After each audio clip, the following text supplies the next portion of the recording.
Because that's a difficult one right there. Right. Because there's so many different references in the Bible of first of all, the Holy Spirit coming upon men. Right. All through the Old Testament, to be honest with you, the Holy Spirit came upon David. The Holy Spirit. I mean, why don't we can even actually start? We're talking the indweller. I think there's only two places that happened. Right. One in old, one in new. Now, Okay. the first person I think that was filled with the Holy Spirit name was Adam. Okay.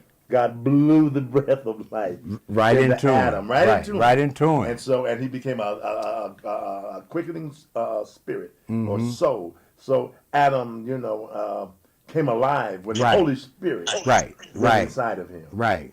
But when we start looking at people like Samson, the Spirit would come over Samson, Right.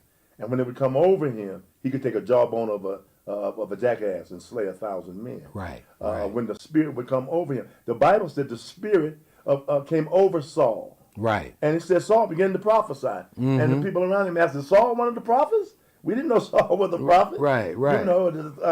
Because he began to prophesy as the Spirit would come over them, and it goes on and on with David and the Philistines, and David and Goliath, and David and that was the Holy Spirit that would come over David. In fact, of the matter, it was so personal to David that David said, "Whatever you do, Lord, because I messed up, I sinned.